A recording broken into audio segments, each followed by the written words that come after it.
यहाँ पे आया तो मुझे लगा कि आपको भी यहाँ के रोड के मैनुअल्स और तमाम चीज़ें समझ में आनी चाहिए। और यहाँ पे सड़कों पे तो कोई आदमी नहीं दिखेगा, लेकिन यहाँ कैमरे का काम सबसे ज़्यादा है। हर चीज़ में सीसीटीवी कैमरे लगे हैं, हर चीज़ में कैमरे लगे हैं। कोई भी चीज़ है तो वो एविडेंस प्रूफ के साथ आपको सारे कैमरे के साथ दिखाई जाएगी। अगर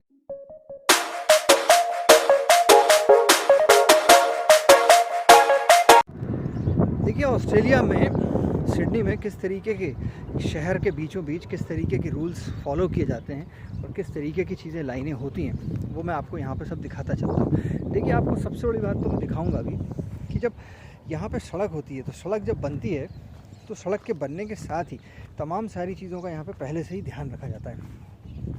ये देखिए अब आपको मैं दिखा रहा हूँ कि यहाँ पे मेरे साथ चलते चलते आप देखेंगे कि यहाँ पे तमाम अलग अलग तरीके के साइन बने होते हैं और आपको मैं बताता चलता हूँ कि किस किस तरीके से साइन होते हैं। अभी जहाँ मैं चल रहा हूँ ये देखिए,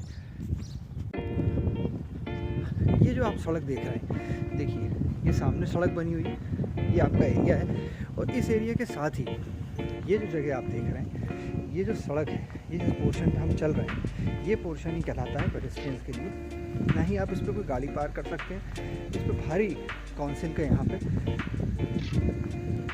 फाइन होता है जम के। और आप इसके साथ देखेंगे ये सामने आपको सारे घर दिखेंगे, लेकिन आप इसके सफ़र पे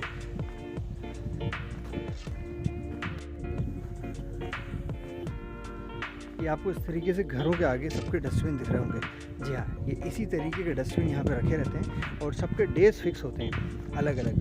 किसी डेज़ के दिन किसी कॉलोनी का होता है, किसी। ये देखिए इस तरीके के यहाँ पे जो बीच का स्पेस मैं आपको दिखा रहा हूँ, इस स्पेस में जो है आप कोई भी गाड़ी कभी भी पार्क नहीं कर सकते किसी भी घर के सामने। इसके साथ में आप सड़क पे पार्क कर सकते हैं। और ये देखिए सबके डस्टबिन इस तरीके से रखे होते हैं। साफ तौर पे जो काउंसिल में आप येलो लाइन पे, ये जो येलो लाइन होती है टर्निंग पे, उसमें किसी तरीके की आप गाड़ी पार्क नहीं कर सकते। ये जहाँ मैं चल रहा हूँ पैदल, आपके यहाँ पे जो सेटअप है उसमें लोग काउंसिल की तरफ से कुछ लोग घूमते रहते हैं, आपकी गाड़ी पे स्लिप लगा के चले जाते हैं और लगभग 50 से 100 डॉलर का फ़ाइन है। अगर आपकी गाड़ी को टो किया जाता है तो 60 से 70 डॉलर और लगते हैं। अगर आप किसी के भी घर के सामने, थोड़ी सी घर के सामने भी उसके लगा देते हैं तो वो आपका ऑब्स्टिकल माना जाता है और उस ऑब्स्टिकल में आप जो है आपको फ़ाइन होता है सीधे तौर पे। गाड़ी के उन्होंने वहाँ पे उसको ऑब्ज़र्व किया, उसके फ़ोटो खींचे और फ़ोटो खींचने के बाद देखिए उनका ऑफेंस उन्होंने लिखा है पार्क्ड ऑब्स्ट्रक्टिंग व्हीकल एंट्रेंस, यानी कि किसी भी एंट्रेंस के सामने अगर आपकी गाड़ी थोड़ी सी भी आगे पीछे निकली हुई है, उसके अगर ऑब्स्ट्रक्ट कर रही है दूसरी गाड़ी को, तो देखिए इसका फ़ाइन का इन्फ्रिजनमेंट फ़ी लगाइए $40 है, उसमें टोएज फ़ी है $71 है। और ये देखिए $111 की आपको ये पर्ची मिली है। $111 की पर्ची मतलब आप समझ लीजिए कि लगभग 5,200 300 5,500 रुपये के आसपास का ये आपको नोटिस मिला है। तो यहाँ पे बहुत ही सिस्टमेटिक है और ये पूरा लास्ट सिस्टमेटिक है, पूरी कंट्री सिस्टमेटिक है। गाड़ियाँ यहाँ बढ़िया सिस्टमेटिक खड़ी रहती हैं, लगी रहती हैं, एक भी चीज़ आपको दिखाई नहीं देगी। सड़कें देखिए कैसी मखमल की तरह दिख रही हैं आपको, ये देखिए। तो इस तरीके के आपको डस्टबिन सब रखे मिलेंगे, गाड़ियाँ आती हैं, गाड़ी ले जाती हैं। तो देखिए जो मैं आपको बता रहा था वो मेरा बताने का मतलब यही था कि यहाँ पे किस तरीके से एकदम साफ़ सफाई का ध्यान रखा जाता है। चीज़ें बनती हैं पूरी तरीके से, गाड़ियों में सामान आता है, गाड़ियों में ही सारा सामान लेके आते हैं। जितने भी लोग आते हैं वो गाड़ी के अंदर ही सारा सामान लाते हैं और गाड़ी के अंदर ही सारा सामान यहाँ से शिफ्ट करके ले जाते हैं। यहाँ ये सब अलाउड नहीं है कि आप कचरा करें। जो भी यहाँ पर आता है उसको पूरे तौर पर अपना सामान यहाँ वापस भी ले जाना पड़ता है। वेस्ट मटेरियल के लिए भी डेज़ फिक्स होते हैं, अलग अलग डेज़ में लेके जाते हैं, अलग अलग डेज़ में कचरा लेके जाते हैं, अलग अलग चीज़ें यहाँ पे फिक्स हैं। तरीके के झूले लगे होते हैं, बच्चों के सामने से लेटर बॉक्स होते हैं, ये देखिए आप।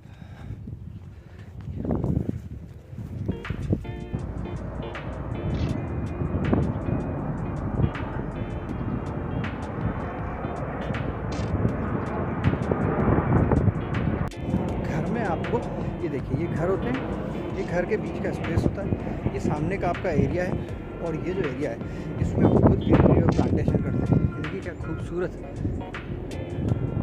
कौन सा फ्लावर है मुझे नहीं मालूम, लेकिन बेहद खूबसूरत। और घरों में आपको इतनी सारी गाड़ियाँ मिलेंगी हर तरीके से।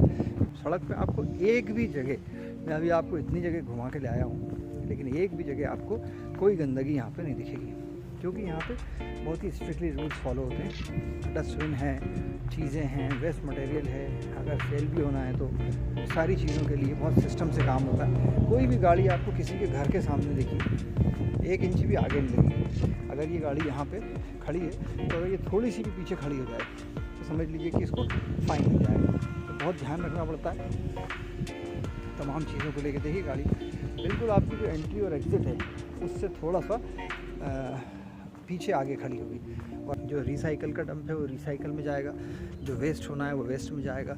तो वो 3 यहाँ बॉक्स मिलते हैं अलग अलग तरीके के। तो ऐसे तमाम चीज़ें हैं जिनका आपको ध्यान रखना पड़ता है। येलो लाइन आ गई, इस येलो लाइन पे अगर आपकी गाड़ी कभी भी पार्क है तो आपको सीधा फाइन है। टर्निंग पे जितने सेंटीमीटर मीटर के को छोड़ के ही आप गाड़ी लगा सकते हो। जहाँ वाइट लाइन है वहीं आप पार्क कर सकते हो, किसी गेट के सामने नहीं कर सकते।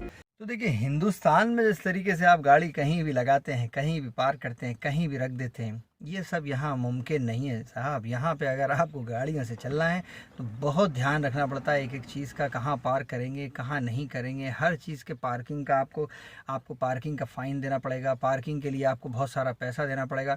ये तो मैं आपको छोटे से शहर के कॉलोनीज़ का बता रहा हूँ। बाकी मॉल में, बड़ी स्ट्रीट पे, बड़े सिटी एरिया में, रश एरिया में अगर वहाँ आप कहीं हैं तो वहाँ तो आप भूल ही जाइए कि आपको पार्किंग, वहाँ पे तमाम तो सारी चीज़ों के लिए आपको कॉन्शियस होना ही पड़ता है।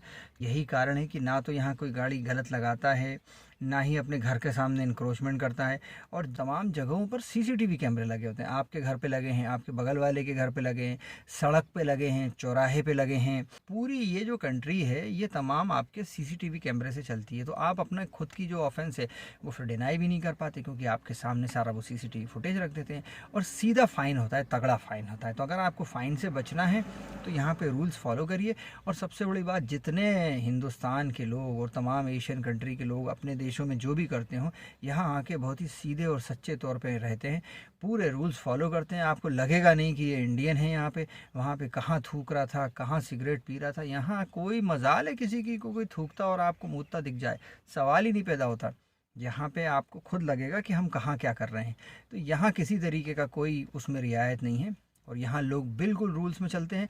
और चाहे कहीं का भी आदमी आया हो, लेकिन यहाँ एक एक रूल फॉलो करता हुआ आपको मिलेगा। और ऑस्ट्रेलिया से जुड़े तमाम जो व्लॉग मैं दे रहा हूँ उसकी मैं लिंक यहाँ डिस्क्रिप्शन में भी दे रहा हूँ। अगर आपका मन है और भी कोई चीज़ें ऑस्ट्रेलिया के देखने का वो छूट ना गई हूँ तो मेरे डिस्क्रिप्शन में बॉक्स में नीचे जाके आप क्लिक कर सकते हैं। वहाँ पे मैं सारी लिंक दे रहा हूँ जो ऑस्ट्रेलिया से जुड़ी हैं। इसके अलावा और भी नई तमाम सारी चीज़ें मैं ऑस्ट्रेलिया के लेकर हाजिर होता रहूँगा। तो मुझे दीजिए इजाज़त और मेरे साथ बने रहिए और लाइक करिए। और आप और क्या देखना चाहते हैं, क्या जानना चाहते हैं, मेरे को कमेंट बॉक्स में लिखें।